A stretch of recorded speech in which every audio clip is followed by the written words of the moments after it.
offer my prostrations, namaskaras, to the divine feet of my Gurudev, and I offer my namaskaras to all the Divya Jyoti seated in front of me.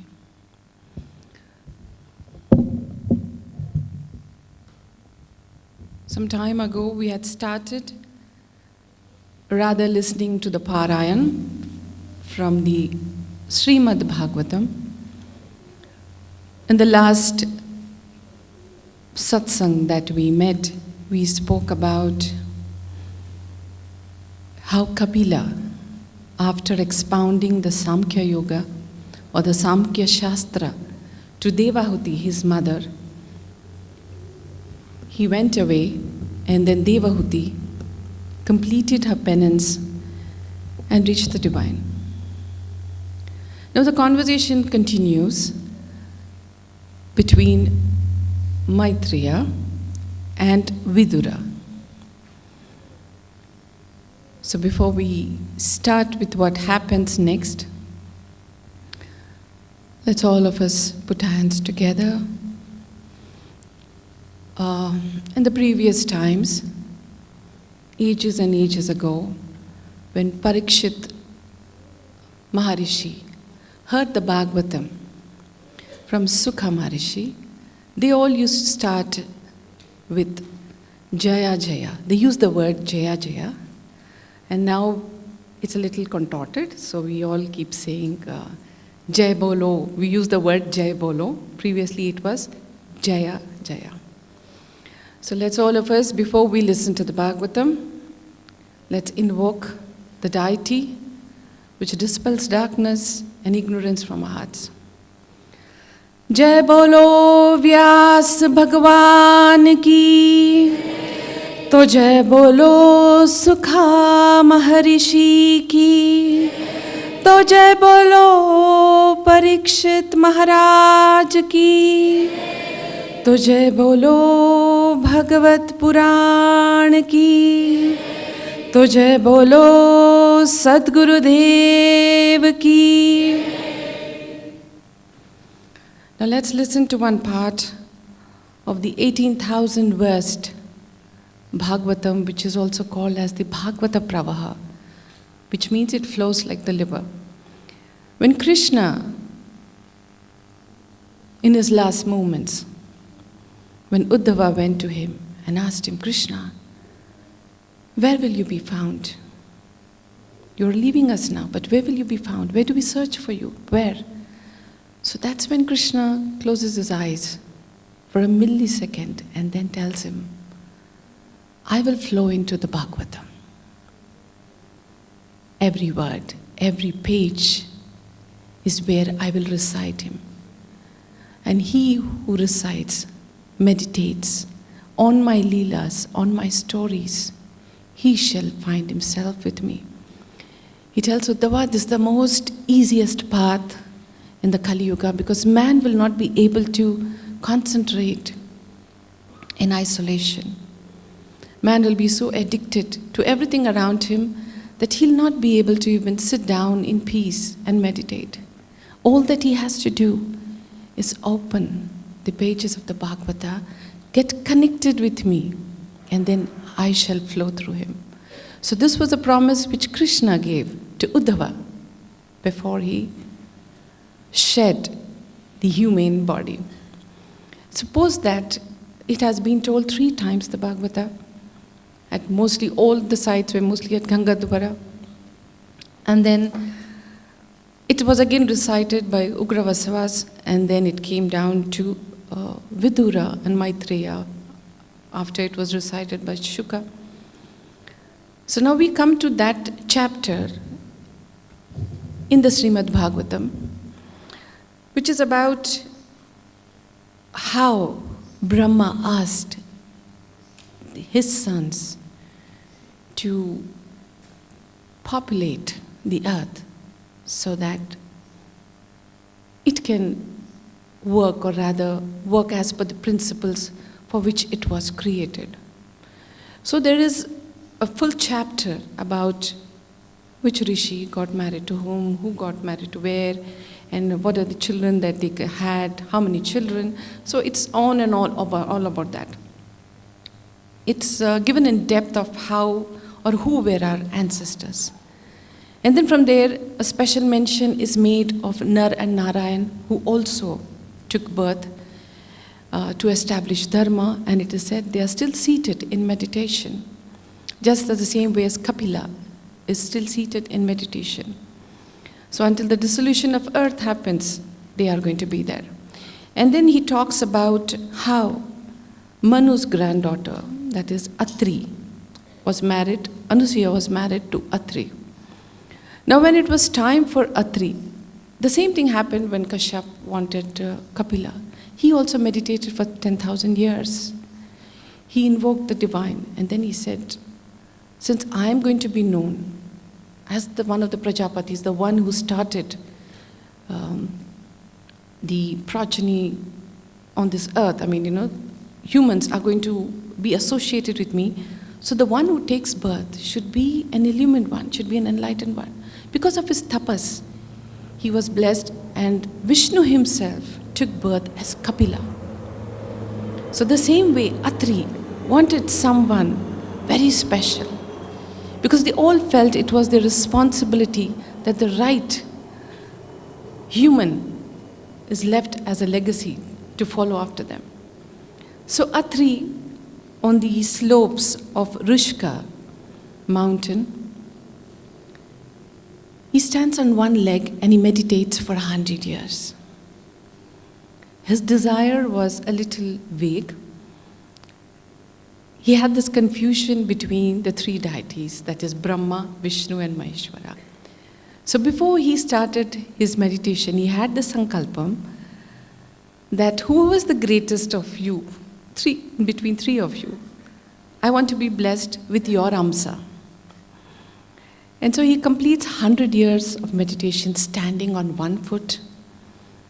And his sadhana was so intense that by the time the 100th year was very close, fame started emanating from his head. And the heat seared the heavens above. The devas could not bear the heat that was emanating from Atri's jata. So as usual, all the devas run to all the three gods and they tell, please go. Give him his boon, and so that, we are also saved. So Brahma, Vishnu and Maheshwara, Atri had asked for one among them. But Brahma, Vishnu, Maheshwara, all three of them go to Atri's asrama. And they call out his name. Atri opens his eyes, and there are no words to describe how overwhelmed he is by seeing all of them, and that too not only one, god, but all the three different forms. He invites them in the ashrama, and then he's a little confused, and he says, I had asked for one, boon or blessing, but all three of you are here. So then they say, we all are the three aspects of the Brahman. In the end, we merge as one. Our roles are different for now, but then in the end, we merge as one. So they ask him, now you tell us, Atri, whose child you want, which amsa you want. So that's when Atri understands that just as ornaments are different, gold is one. So he bows his head down and he says, I've understood the absolute essence of creation. So Brahma gives him the moon as his amsa. So the moon god was born as one of the amsas of Brahma. Dattatreya was born as the amsa of Vishnu, and Rishi Durvasa was born as the amsa of Shiva. So this is how Atri had three, and in that it was only one who took it forward. So after this, Maitreyi continues talking to Vidura, and he tells so on and so forth. There are many who took birth, and the human race started getting evolved. And then he concludes the chapter by saying that Daksha had a beautiful daughter. And then he insulted Shiva, and Sati gave her life up. Why Shiva? He's the sinless one, the one who's so appeased by any small thing that you do. And how did this all happen? He's so very curious to know more and more. So then Maitreya says, okay, since you're eager to listen more, let me talk about it. There was this yagna going on as Brahma Satra. Marichi and the other rishis organized this yagna. And when they organized this yagna, they invited all the deities, all the gods, the demigods, all the rishis, the sadhus, everyone for the yagna. So there was not one divine entity who was not called there. So they were all seated in the yagna. And just before the yagna started, Daksh Prajapati, he's one of the, you can say, the curator of how human civilization should follow some rules and some guidelines. All these have been written down by Daksha Prajapati. So in every yuga, the Prajapati changes. So in the yuga that we had, Daksha Prajapati. So when he enters the Yagnashala, he had this, you can say, a vibrant, effulgent glow around him. And when he walked in, it looked like as if a few suns were walking inside the Yagnashala. So it was so enamoring that every single person in the Yagnashala got up to offer their namaskaras or respects, as we say, with folded hands. And then he was also the Prajapati of them. Every single person got up, but only Shiva and Brahma were seated. Brahma was seated because he's the father of Daksha, so he will not get up. And Shiva was seated for another reason, which none of them could understand. So Daksha meets everybody, and then he sits down. And once he sits down, he suddenly realizes that Shiva did not get up to wish him. Forget about getting up and wishing him. He did not even acknowledge his presence. Sometimes we acknowledge people's presence by just tilting our head, giving a smile, or nodding, whatever we do. But Shiva never did that. Within a fraction of a second, there was this violent rage that surfaced within him. And his body was trembling because he could not contain or hold on to the insult which he felt he was accorded by Shiva. And in the spur of the moment, he just gets up and he starts abusing Shiva, who was seated on one side in a very calm pose, as usual in a very calm manner. He says, it's only because of Brahma, my father, that I gave my daughter to you, my precious daughter Sati to you. And then he was using all those epithets which were associated with the mannerisms of Shiva or characteristics of Shiva. He said, you are the one who lives in a cremation ground, rubs yourself off with the ash of dead bodies, hangs on, skulls around your necks, and your jewelry, your ornament are just bones. You have such dirty, matted hair. Such an uncouth you are.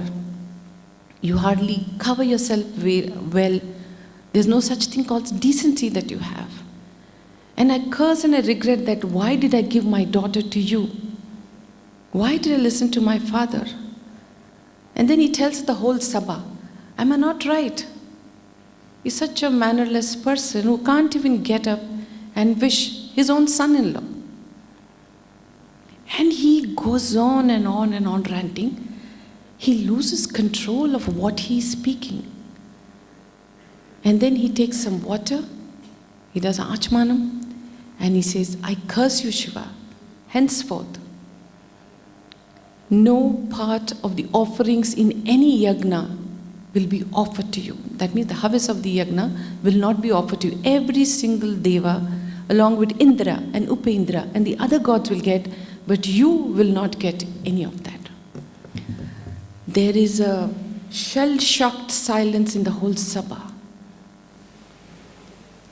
Prajapati curses Shiva, one part of Trinity. And as he is cursing and he goes on ranting and raving, Shiva is only seated with a small smile on his face. He still has that smile playing on his face even after Daksha Prajapati curses him. After that, in a huff, he gets up and he walks away from the Yagnashala. At that time, Nandikeshava, that is Nandi, or who's called as Nandin too, who was seated beside his master, goes into another rage. And then he curses all the Brahmanas there, all the rishis there. I now proclaim that henceforth you will all go through the cycle of birth and death. Your progeny, the next generations, every generation now will go through the cycle of birth and death. It will start henceforth. And he tells them, and you Brahmanas, you will take up the path of unrighteousness. You will end up into debauchery. You will talk about the Vedas, you will expound, but you will understand no meaning of it. You will take up other means of living. You will start eating foods which are taboo for you. And then in the end, you will beg for alms because you will not be even taken care of by the society who has been or rather who has adopted you. It's not just this, he talks a lot. And then listening to Nandishvara cursing them, Rishi Bhrigu now gets up. Now he also flies off into a rage. And then he says, all the bhaktas of Shiva will be called as pasandis. They'll be outcasts. They will be drinking sura. People will look at them with suspicious eyes. They'll have a different lifestyle. They will eat just as he applies the ash of the dead body. They will eat those bodies. And this is how it goes on. And then Shiva just gets up because by now he's really sad by the turn of events which started off with Daksha. He just looks at all of them with a very, very sad heart. In his heart, he gently gets up from there and goes away from the Yagnashala. After he goes away, the Brahmasatra was completed. Many, many years passed away. And Daksha Prajapati was anointed as the head. By now, Daksha had become very proud, very arrogant. He was too puffed up with pride. He really thought that he's the beginning and the end, and the whole mankind, the human race, has to follow. There were some rules. I mean, everybody had to follow, who lived on earth, all his rules and regulations, and go according to the guidelines. So he was on a different tangent altogether. But there was that little, a small flickering flame which had this hatred that Shiva did not get up in front of everybody, and that humiliation he carried it for too long. And then he performed one yagna. He again did not call Shiva or his daughter Sati. And then he felt that all this has not touched Shiva at all. He's not disturbed, that he is not being called. So what he does is, he arranges for another yagna. And for that yagna, which is called as the Brihaspati Sava, that is the greatest yagna according to them in those times. So for that, he invites again every single person from all the worlds and the earth too. And then he invites them, and he makes it sound so big. It is big. Brihaspati Sava is supposed to be a very big yagna. And for that, all the deities, everyone, the netizens, everybody come to Ganga Dwara to take part in the yagna. It is a privilege to be invited by Daksha Prajapati. So everybody is excited to know that they are also on his list. So at that particular moment, Sati, who was seated with Shiva in the Himalayas, keeps wondering what are all those vimanas flying over from everywhere. And then she peeps into the vimanas and she sees, all of them dressed in beautiful silks, wearing jewelry, giggling and laughing, and everybody is so happy. And they're all going somewhere, and they're all going this way. She keeps watching, and she wonders what it is. Then she asks one of her ganas, where are all these people going? So then they say, we don't know, because they don't want to hurt her. And then she says, no, speak up. Tell me, where are they all going? I'm so very curious to know. It's okay if you're not invited. So just speak up. So then the ganas say, they are going to do the yagna which is going to be performed by your father. At that moment, Sati is not sad at all. She brushes away that momentary pain that she experiences. She pushes aside and says, no, it's my father. Every daughter does not require an invitation to go there, to their own parents' house. You don't require an invitation. You're always welcome to go anytime. My father must have forgotten. And she also knew that he did not like Shiva. So because of Shiva, maybe he didn't call. But definitely if I go, he's going to be very happy to see me. And it is years since I met him, my mother and my sisters and my whole family. So she turns excitedly towards Shiva and she tells him, I would like to go. So Shiva says, you're not invited. She says, I don't need invitation. I know you're going to say that. I don't need invitation. I'm his daughter. I can go any time that I want to go to. And I would like to go. So Shiva tries to make her understand. He says, if I'm not being invited, and when you go there and you see everybody, you will feel humiliated. And being the sensitive person that you are, along with humiliation, I can only see death for you and nothing else. She says, no. There's no such thing as, me wanting to die. I'm just going for the yagna. I just want to be there with my family. It is supposed to be one of the biggest yagnas. So Shiva persuades her a lot and says, don't go. It's not required. But then she goes on and on. She says, all that I'm asking you one small thing, I want to go to my parents' house and you're stopping me from going to my parents' house. So he says, I'm not stopping you from going to your parents' house. I'm just trying to warn you, alert you that the path that you're going to take is not going to be fruitful. So it is said that in anger she tosses her mane, puts her flat back. She walks like an arrow out from Kailas without turning back. But before that she goes out and she comes back, I believe 10 times. She goes out and she comes back. And then again she goes and she comes. And the last 11th time she walks away straight from there. And then the ganas, because they knew that Amma is going, they all get excited.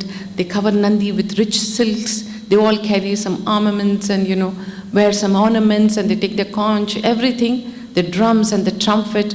And with big fanfare, they make her sit on Nandin, and they all proceed towards Ganga Dwara. Sati reaches Ganga Dwara, and then when she enters the Yagnashala, she feels she's in heaven. It's so beautifully done up, and there's so much of light there, because all the deities are there. All the gods are there. All Upendras are there. Everybody's there. And her gaze falls on her father first when she enters. But her father looks through her as if he'd not seen her. She brushes that aside also momentarily, because at the same time, her mother Prasuti and her sisters watch the exchange of glances here. And immediately they cut through, because they don't want Sati to be hurt, and she's come after a long time.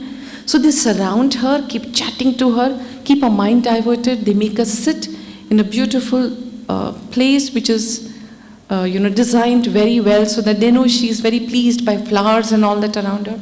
And they keep on talking to her. But now her mind is disturbed. The yajna commences. And when the yajna is commencing, she realizes that nothing was being offered to Shiva. And all Shiva's words keep coming back to her. And she realizes that everybody is there except Shiva. Because everybody, when she means everybody, it means like every lady, married lady, is with her husband. Because Vishnu and Brahma do not come for this sabha. They know that he's not going to invite Shiva, so they don't come. And then she looks around and she says, all the women are seated with their husbands. She finds this very, very humiliating, with deep rage and anger that gets topped by seeing that Shiva is not being offered anything at all. So that's when she gets up. She stops the yajna. She stands in front of Daksha and she says that you call Shiva as the dirty one, but you are the one who's Ashiva. You are the one who has pride, arrogance, jealousy, all the qualities that should not be in a Prajapati in you. And I feel so humiliated that I'm born, I'm a part of you.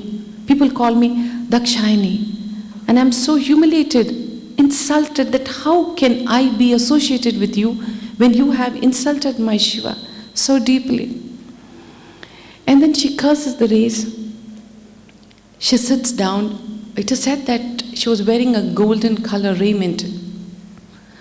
She wraps it tightly around her. She holds her prana, gets it up to the Manipura chakra, and from there through Udana, she pushes it across to her Anahata, and she invokes the gods, the Panchabhutas of Agni and Vayu. She invokes them within herself. And the minute Agni enters, Vayu also enters, and the fire is blown out of proportion. She's engulfed within moments. She gets burnt and she's just a heap of ashes. This happens so fast that all the gods, everybody are so stunned by what has happened in a matter of few moments. She was talking to her father, she invokes, she sits down, and then she's no more. When this happened, there's a huge wail. Her mother, her sisters, they just cry out.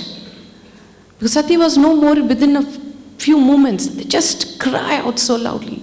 The whole Yagnashala start reverberating by people crying because it happened too fast. That's when Nandi gets up with all the Ganas to attack Bhrigu and the rest of the rishis there. They're ready just to massacre now everybody. The minute they get up, Bhrigu chants a mantra, and this mantra creates, cosmic beings who protect when a yajna is going on, and they're called as ribus. So 1,000 ribus come out from the yagnashala, and they don't kill the ganas, but they maim them and push them away from the yagnashala.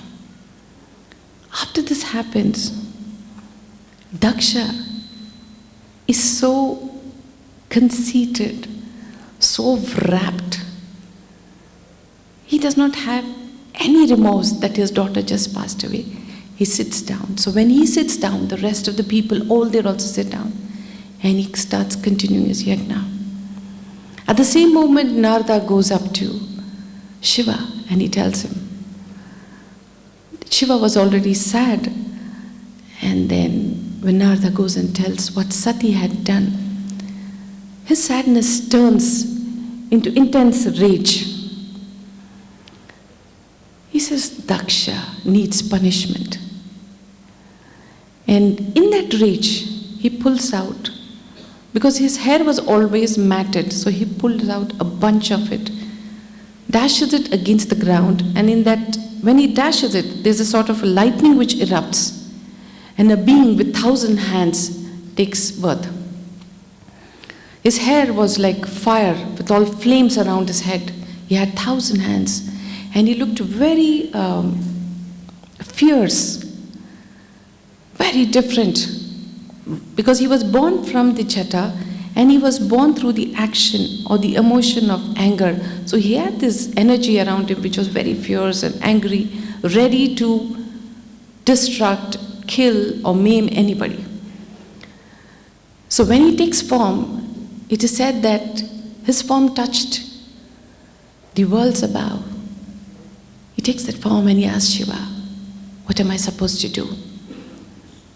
He names him Veerabhadra.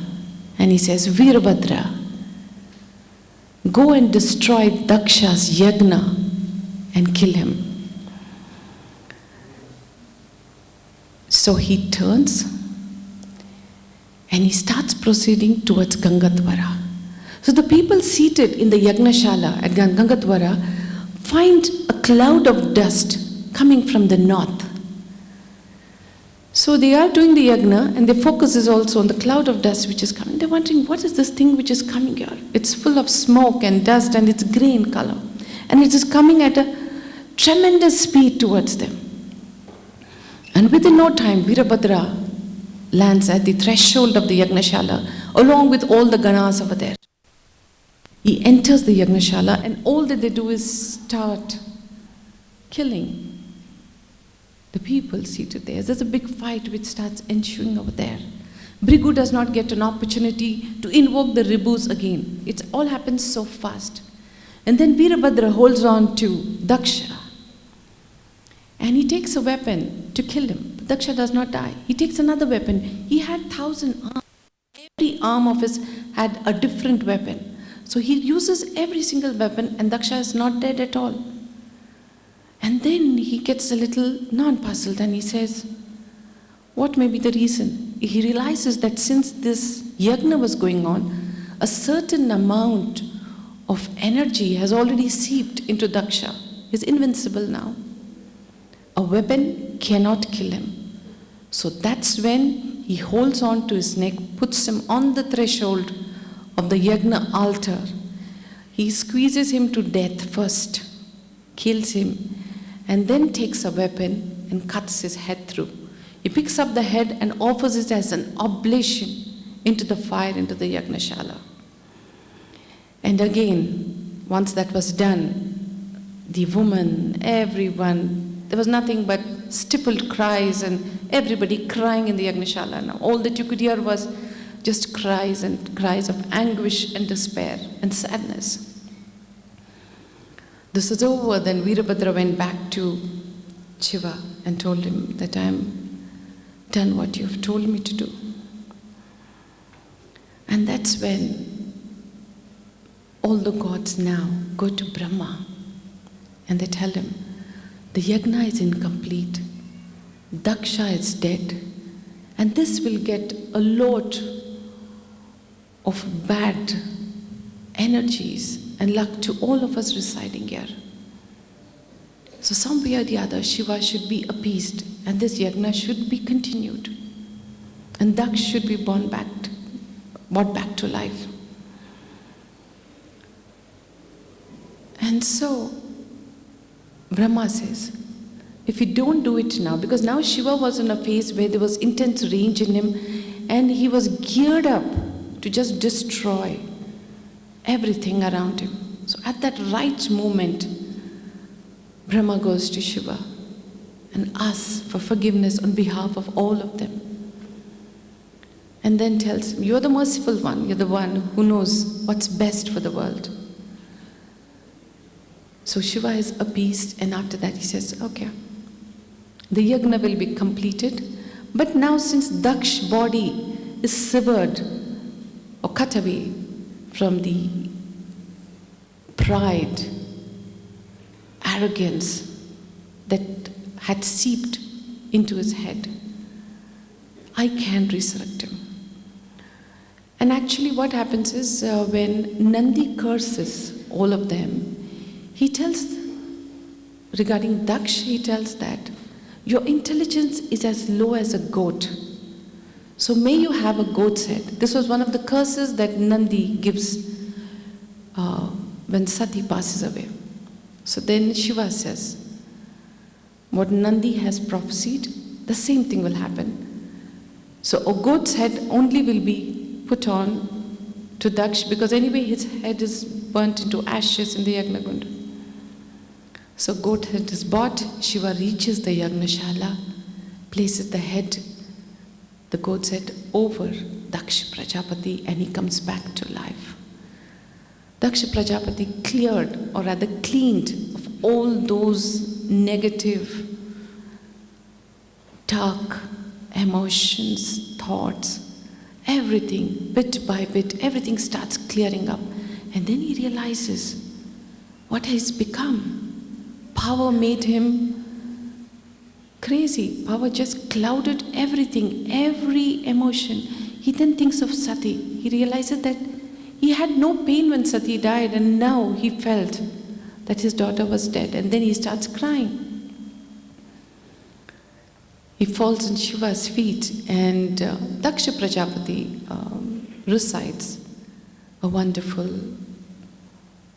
poem or eulogy on Shiva. And then Shiva blesses him and tells him that now you are blessed with another head, which is free from ignorance, pride, anger, and jealousy. Since you are the Prajapati, be wise and let the people of this world be happy once more.